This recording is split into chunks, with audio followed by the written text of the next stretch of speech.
بیٹھیے خانقاہ میں، کل کو بات کریں گے، رات ہو چکی۔ اور حضرت نے اپنے خادم سے کہا مولانا کی اچھی خاطر تواضع کرو۔ رات کو ان کو ایک کمرے میں رکایا گیا اور ان کو خوب مچھلی کھلائی گئی۔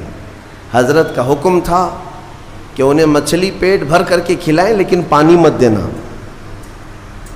اور ایک خاص قسم کی وہاں پر مچھلی ملتی ہے اتر پردیش میں، وہ مچھلی کھلائی گئی۔ جب پیٹ بھر کر کے مولانا صاحب نے مچھلی کھائی تو خادم صاحب نے باہر سے دروازہ بند کر لیا، کمرے میں انہیں اندر چھوڑ کر باہر چلے گئے۔ وہ اندر سے پکارتے رہے پانی تو دے دیجئے، کھانا کھا لیا پانی تو دے دیجئے، کوئی سننے والا ہی نہیں تھا۔ وہ پانی کرتے کرتے کرتے اندر سے چیختے رہے، چلاتے رہے، اور پھر جو ہے ان کی آنکھیں بڑی ہو گئی تھیں پیاس کی شدت کی وجہ سے۔ ظاہر سی بات ہے مچھلی کے بعد بہت تیز پیاس لگتی ہے، کیونکہ مچھلی باہر بھی پانی میں رہتی ہے، اندر بھی اسے پانی کی ضرورت ہوتی ہے۔ تو وہ چیختے رہے یہاں تک کہ اب برا بھلا کہنا بھی شروع کر دیا، میں نے ان کی بڑی تعریف سنی تھی لیکن مہمانوں کے ساتھ ایسی بدتمیزی، ایسا سلوک۔ رات بھر وہ تڑپتے رہ گئے، صبح کو جو ہے نڈھال پڑے تھے زمین پر، فجر سے پہلے دروازہ کھولا گیا، انہوں نے آؤ دیکھا نہ تاؤ، خادم کا جبہ پکڑ کر کھینچا اور لڑنے پر آ گئے ہیں، تماچے لگائے۔ کہا کہ یہ کوئی شرافت ہے، یہ کوئی تہذیب ہے، اس طرح سے کھانا کھلا کر مہمان کو بغیر پانی کے بند کر کے چلے جاتے ہو؟ تو حضرت اس وقت آ گئے، حضور آل رسول رحمۃ اللہ تعالی علیہ قریب آئے، پوچھا کیا بات ہے؟ کہا آپ نے ایسا ایسا ہمارے ساتھ سلوک کیا۔ کہا اب آپ کو پانی دے دیا جائے گا لیکن اب خلافت نہیں دی جائے گی، اس لیے کہ پانی کی پیاس برداشت نہ کر سکے اسے تقویٰ نہیں، اور تقویٰ نہیں تو خلافت کس بات کی؟ تقویٰ کئی چیزوں سے رک جانے کا نام ہے۔ حضرت عمر فاروق رضی اللہ تعالیٰ عنہ سے پوچھا گیا تقویٰ کیا چیز ہے؟ تو آپ فرماتے ہیں کہ یوں سمجھو کہ ایک راستہ ہے جس میں دائیں جانب بھی کانٹے ہیں، بائیں جانب بھی کانٹے ہیں، سامنے تمہاری منزل ہے، دونوں راستوں سے کانٹوں سے اپنے جسم کو بلکہ اپنے کپڑوں کو بچا کر کے نکل جانا، یہی تقویٰ ہے۔ اور رسول پاک صلی اللہ تعالیٰ علیہ وسلم کی ایک حدیث پاک، الحلال بین والحرام بین، فرمایا حلال بھی واضح ہے، حرام بھی واضح ہے۔ کیا چیز حلال ہے یہ بھی پتہ ہے آپ کو، کیا چیز حرام ہے یہ بھی پتہ ہے۔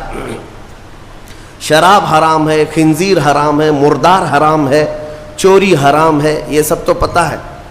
حلال بھی پتہ ہے، اپنے ہاتھوں سے کمائی ہوئی چیزیں حلال ہیں، چاول، گیہوں، باجرہ، یہ سب چیزیں حلال ہیں نا آپ کے لیے۔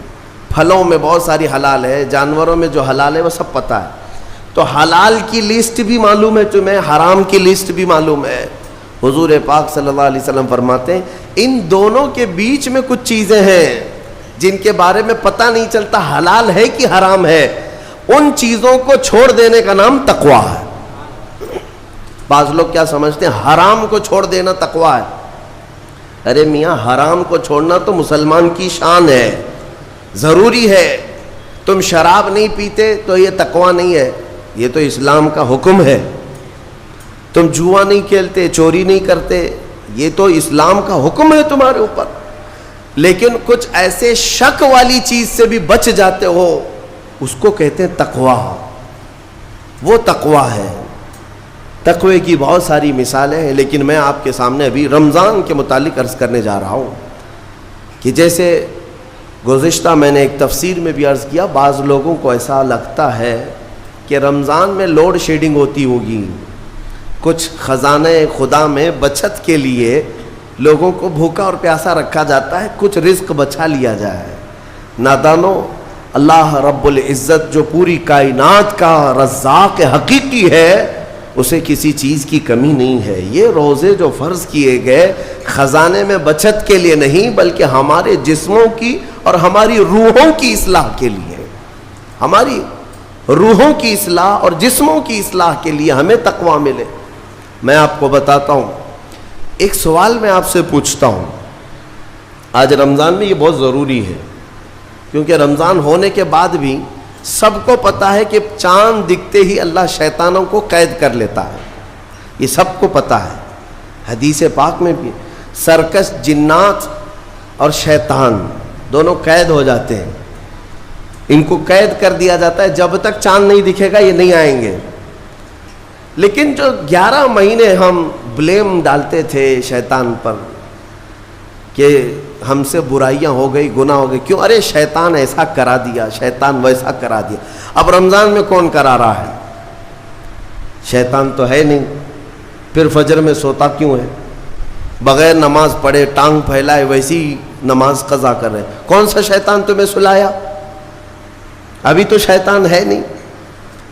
ابھی بھی بہت سارے لوگ چوری کا کھانا نہیں چھوڑتے، بہت سارے لوگ جھوٹ، دغا، غیبت یہ رمضان میں بھی نہیں چھوڑتے۔ تو یہ ان کو کون سا شیطان کروا رہا ہے؟ کون سا شیطان یہ برائیاں کرواتا ہے؟ اس کے جواب کے لیے ایک چیز سمجھنا ضروری ہے۔ یہ بات تو مشہور ہے کہ ساری برائیاں شیطان کرواتا ہے، ابلیس کرواتا ہے نا؟ لیکن آپ کو وہ واقعہ معلوم ہے جب آدم علیہ السلام کو اللہ تعالیٰ نے پیدا کیا اور سارے فرشتوں سے کہا کہ سجدہ کرو، کل ہی کی تفسیر میں نے عرض کیا، اس میں ابلیس بھی تھا۔ ابلیس بھی اس وقت بہکا ہوا نہیں تھا، گمراہ نہیں تھا، وہ اچھا تھا۔ ابلیس تو بہت عبادت کرنے والا تھا اللہ تعالیٰ کی، تو اس نے اللہ کے حکم کو ٹال کر آدم کو سجدہ نہیں کیا، غرور میں کھڑا رہا، نافرمانی کیا۔ تو اب میں یہ سوال کرتا ہوں کہ ہر ایک کو گمراہ کرنے والا شیطان ہے، تو شیطان کو کس نے گمراہ کیا تھا؟ اس کو کس نے روکا سجدہ مت کرنا آدم کو؟ کوئی ہے بہکانے والا؟ ارے وہ تو پہلا ابلیس ہے، اس سے پہلے تو کوئی ابلیس تھا ہی نہیں، اس سے پہلے تو کوئی شیطان تھا ہی نہیں۔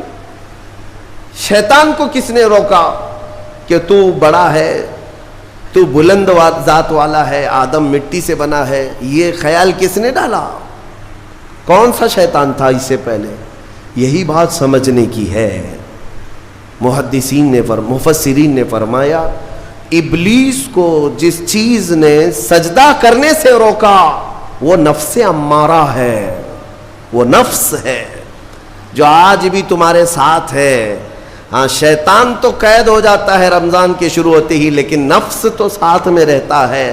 اب پتہ چلا کہ رمضان میں جو کچھ بھی غلطیاں یا کوتاہیاں یا گناہ کچھ لوگوں سے سرزد ہوتے ہیں تو یہ نفس کے پجاری ہیں، نفس ان کے ساتھ ہے، یہ نفس کی غلامی میں آ گئے اور نفس کے شکار ہو گئے۔ اسی لیے قرآن میں اللہ تعالیٰ نے اپنے رسول سے بھی یہ فرمایا اَرَأَيْتَ مَنِ اتَّخَذَ إِلَٰهَهُ هَوَاهُ أَفَأَنْتَ تَكُونُ عَلَيْهِ وَكِيلًا۔ اے رسول کیا آپ نہیں دیکھتے کچھ لوگ ایسے ہیں جنہوں نے اپنے نفسانی خواہشات کو اپنا خدا بنا لیا ہے، اپنی خواہشات کو اپنا خدا بنا لیا ہے۔ اے رسول کیا آپ ایسوں کی سفارش کریں گے، ایسے لوگوں کی وکالت کریں گے؟ یعنی رب تبارک و تعالیٰ نے فرمایا کچھ لوگ وہ ہیں جو اپنی خواہشات کی پوجا میں ہیں۔ کیا مطلب خواہشات کی پوجا؟ کیا مطلب ہے اپنے خواہشات کے پیچھے چلنا؟ مطلب یہی ہے کہ جو دل میں آیا اس بندے نے یہ سوچ لیا اسے کرنا ہی ہے مجھے، یہ خواہشات کے پیچھے چل رہا ہے۔ ہاں تمہیں آرام کی فکر ہوئی، تم نے خدا کے فرمان کو ٹال دیا لیکن اپنی نفس کی سن لیا۔ اللہ تبارک و تعالیٰ کا حکم کچھ اور ہے لیکن تمہاری طبیعت کچھ اور چاہ رہی ہے۔ رب تبارک و تعالیٰ کا حکم تھا صبح صبح تمہیں اپنے گھر بلا رہا تھا لیکن تم نے اس کی نہیں سنی، اپنے من کی سنی، اپنے نفس کی۔ تو یہی تو ہوا نفس کی پوجا، یہی ہے نفس کی عبادت، نفس کی پرستش، جس کو قرآن میں کہا گیا ہے کہ کچھ لوگ ایسے ہیں جنہوں نے اپنی خواہشات کو خدا بنا لیا۔ یہ نفس امارہ جس کے بھی اوپر حاوی ہو جاتا ہے، اچھے اچھوں کو یہ ان کا تقوی بھسم کر دیتا ہے، ایمان سے بھی دور کر جاتا ہے۔ اس لیے میرے عزیزوں میں جو عرض کرنے جا رہا ہوں وہ یہ ہے کہ ہمارے لیے زندگی میں سب سے بڑا چیلنج اپنے نفس امارہ سے لڑنا. آپ کو پتہ ہے رسول پاک صلی اللہ تعالیٰ علیہ وسلم ایک جہاد سے جب واپس مدینے تشریف لا رہے تھے, وہ جہاد بہت سخت تھا, صحابہ زخمی تھے, بہت گھماسان کی لڑائی ہوئی تھی, لیکن جب واپس مدینے آ رہے تھے تو میرے آقا نے ایک جملہ فرمایا تھا, رجعنا من الجہاد الاصغر الى الجہاد الاکبر. اے میرے صحابہ, ہم چھوٹے جہاد سے بڑے جہاد کی طرف جا رہے ہیں. صحابہ نے پوچھا اس سے بڑا جہاد اب کون سا ہے یا رسول اللہ؟ میرے آقا صلی اللہ علیہ وسلم فرماتے ہیں, اے میرے صحابہ, اپنے نفس سے لڑنا اب یہ بڑا جہاد ہے, نفس سے لڑنا بڑا جہاد ہے. میرے عزیزو, یہ خواہشات کو ہی ختم کرنا ہو, اس نفس کو اگر کنٹرول میں لانا ہو تو کیا کرو گے؟ نفس امارہ سب کے پاس ہے. قرآن میں مولا فرماتا ہے, وما ابرئ نفسی ان النفس لامارۃ بالسوء الا ما رحم ربی. کوئی اپنے نفس سے بچ نہیں پائے گا سوائے وہ شخص جس پر میرا رب رحم فرمائے. اللہ کا رحم جس پر ہو گیا وہ اپنے نفس سے بچ جائے گا. میں آپ کو ایک دعا بتاتا ہوں. حضور پاک صلی اللہ علیہ وسلم اگر دعا کرتے تھے تو اس سے آپ کو اندازہ ہو جائے گا کہ یہ کتنی امپورٹنٹ چیز میں آپ کے سامنے کہہ جا رہا ہوں. کون سی؟ حضور جب دعا کرتے تھے تو یوں کہتے تھے اللہ کی بارگاہ میں, اللہم لا تکلنی الی نفسی طرفۃ عین. اے اللہ, تو مجھے میرے نفس کے حوالے ایک منٹ کے لیے بھی مت دینا, تو اپنی حفاظت میں رکھ. حضور جب یہ دعا کرتے تھے کہ مجھے میرے نفس کے حوالے ایک منٹ کے لیے, طرفۃ عین کہتے ہیں پلک جھپکنے کے برابر, اتنے ٹائم کے لیے بھی اے اللہ تو مجھے میرے نفس کے حوالے مت کرنا, تو اپنی حفاظت میں رکھ. سید الانبیاء جب یہ دعا کرتے ہیں تو اندازہ کرو اے مومنو, نفس کی تباہ کاریاں کیا کیا ہیں. یہ کتنوں کو ہلاک کر دیتا ہے, کتنوں کا عمل ضائع کرتا ہے, کتنوں کا ایمان ختم کرتا ہے. اب میں جو بات کہہ رہا ہوں وہ یہ توجہ سے سنو. یہ نفس امارہ جس نے شیطان کو بھی گمراہ کیا, شیطان کو بھی بہکا دیا, یہ نفس آدم کو سجدہ نہ کرنے کا جو غرور پیدا کیا, یہی نفس امارہ تھا. اس نفس امارہ کو اگر کوئی کنٹرول کرا سکتا ہے تو وہ ماہ رمضان المبارک. بس یہی ہے رمضان کی فضیلت. رمضان المبارک اس لیے تمہیں دیا گیا کہ بڑی بڑی طاقتیں تمہارے نفس کو قابو میں نہیں کر پائیں گی, لیکن رمضان کے روزے تمہیں کنٹرول میں لے آئیں گے, کنٹرول میں لائیں گے. اب سمجھ میں آیا کہ روزے کیوں رکھائے جا رہے ہیں؟ ارے گرمیوں کی شدت ہے, ادھر حلق سوکھا جا رہا ہے, پیٹ پیٹ سے لگ جاتا ہے. ان لوگوں کو پوچھو روزہ کیسا ہوتا ہے جو مزدوری کرتے ہیں, ان لوگوں سے پوچھو جو دن بھر کام کاج کرتے ہیں. میرے عزیزوں, روزے رکھنے کے بعد کیا رب تبارک و تعالی کسی کو اس کی طاقت سے زیادہ تکلیف دینا چاہتا ہے؟